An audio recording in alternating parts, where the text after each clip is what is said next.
수학의 왕.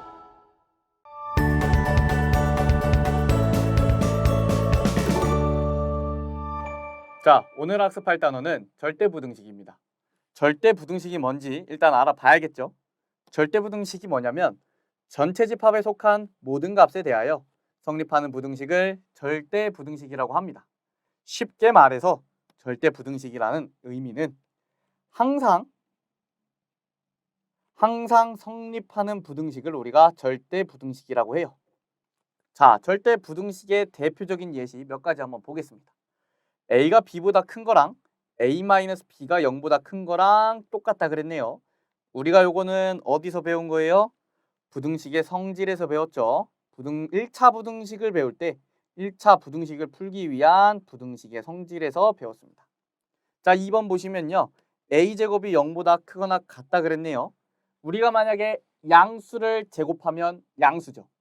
음수를 제곱해도 양수예요. 0을 제곱하면 0이죠. 그래서 어떤 실수를 제곱했을 때 가질 수 있는 값은 양수랑 0밖에 없는 겁니다. 음수가 사라지게 되니까 어떤 수의 제곱은 0보다 크거나 같다는 이런 식을 얻을 수 있고요. 자, A제곱이 만약 0보다 크거나 같고요.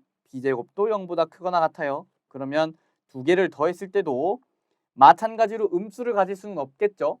둘 다 아무리 작아봤자 0이니까. 그래서 A제곱 플러스 B제곱도 0보다 크거나 같다는 결론을 얻어낼 수 있습니다. 자, 세 번째인데요. A제곱하고 B제곱을 더해서 0이래요. 자, 제가 아까 뭐라 그랬어요?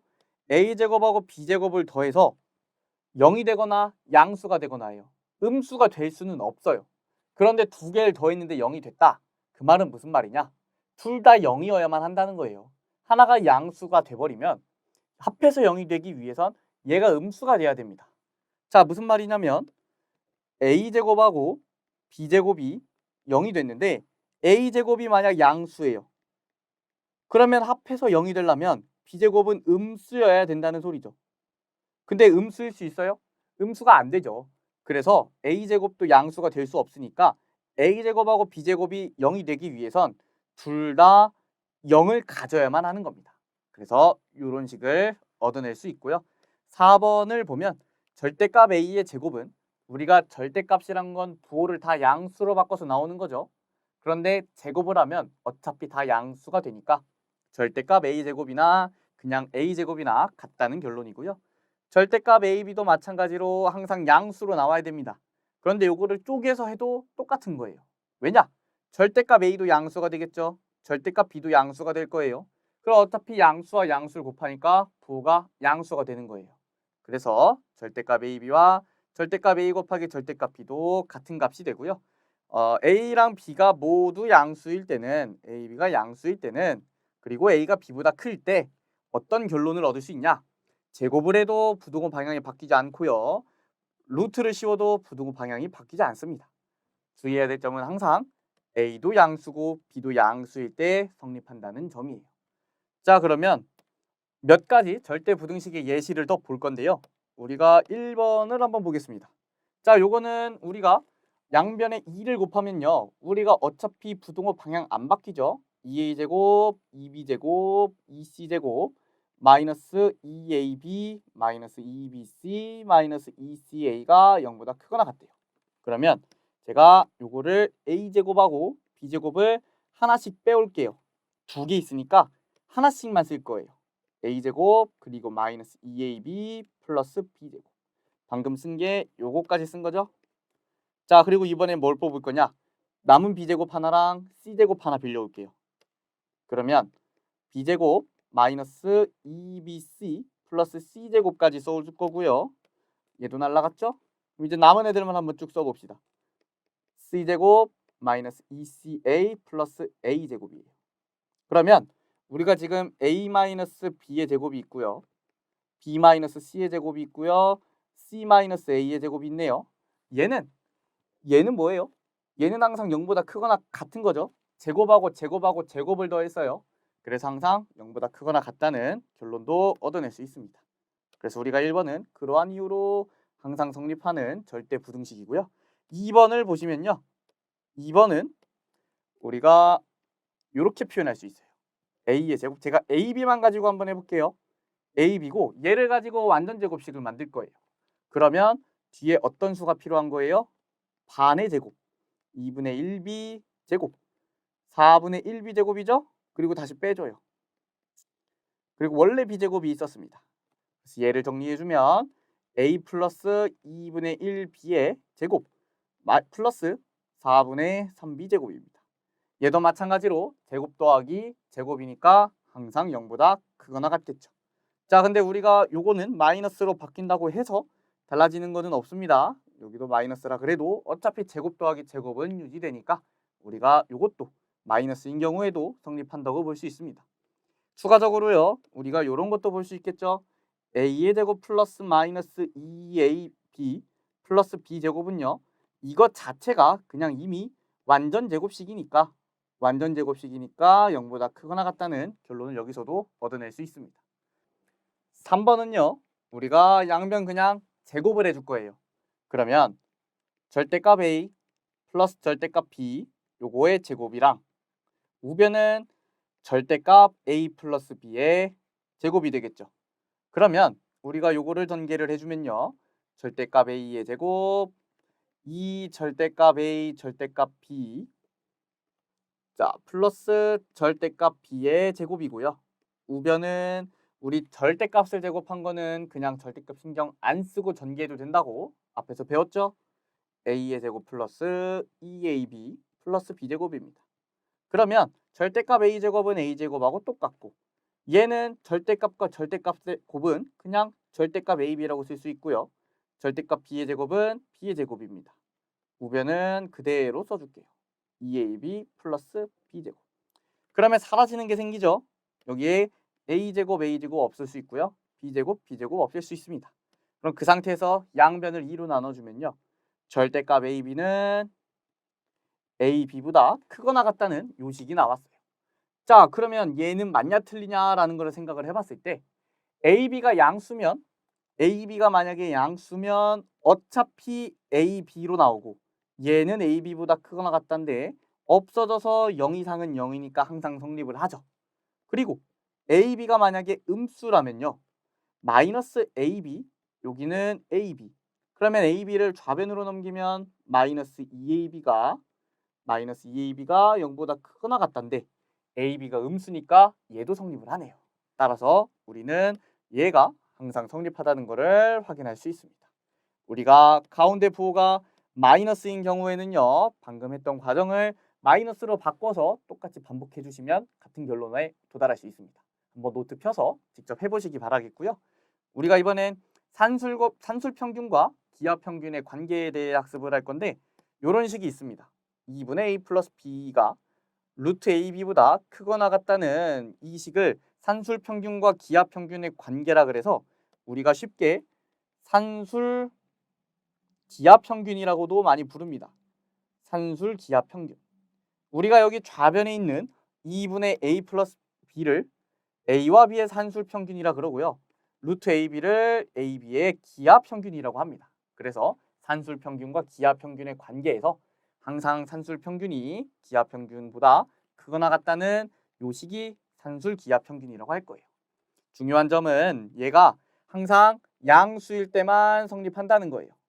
양수일 때만 성립한다는 것이고 주로 사용은 어떻게 하냐? 요식을 쓰기보다는 양변에 2를 곱해서 a 플러스 b가 2 루트 ab 이상이다. 요식을 많이 활용을 해줍니다. 똑같은 식이죠. 2 곱한다고 해서 크게 달라지는 식은 아닙니다. 자, 그리고 a 플러스 b랑 2 루트 ab랑 같은 순간은요, a랑 b랑 같을 때 저 등호가 성립합니다.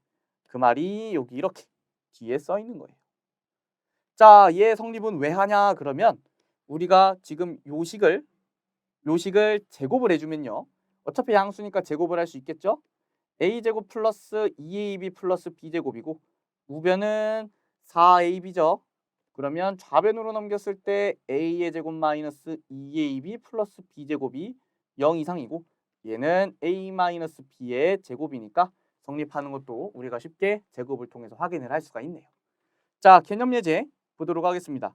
x가 양수라 그랬어요. x가 0보다 크다 그랬으니까 지금 x 플러스 x분의 1 플러스 4의 최소값을 구하라고 했는데 얘도 양수고 얘도 양수죠. 그러면 우리가 4 플러스 x분의 1인데 얘를 산술기하 평균을 써서 이 루트 x 곱하기 x분의 1로 쓸 수가 있는 겁니다. 이렇게 곱하면 뭐가 좋냐? x가 사라지는 거죠. 그러면 우변에 뭐만 남아요? 4와 2를 더한 6만 남게 되는 거죠. 따라서 최소값은 몇이 되는 거예요? 최소값은 6이 되는 겁니다. 자, 개념 예제 하나 더 보겠습니다. 마찬가지로 x랑 y가 모두 양수라 그랬고요. 요거 전개를 한번 해보겠습니다. 전개를 해주면 xy 플러스 4 플러스 1 플러스 xy분의 4로 전개되고요. 5 플러스 xy 플러스 xy분의 4고 산술기하 평균을 써주면 이 루트 xy와 xy분의 4의 곱이죠.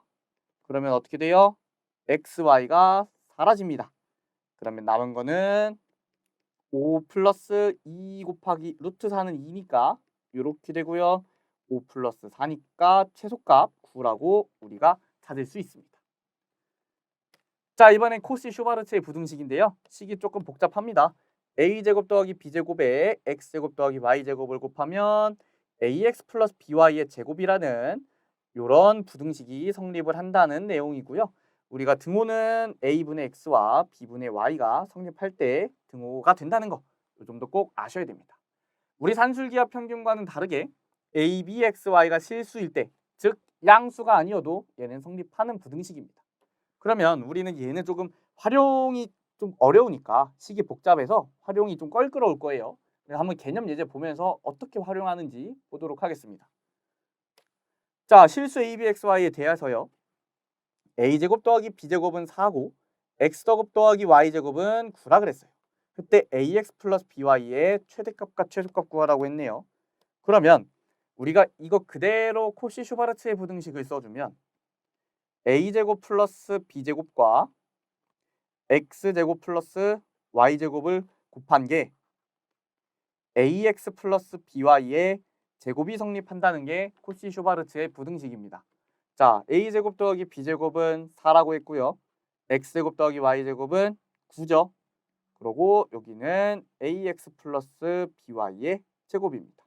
그러면 우변은 36이고 좌변은 36이고 여기는 그대로 되겠죠.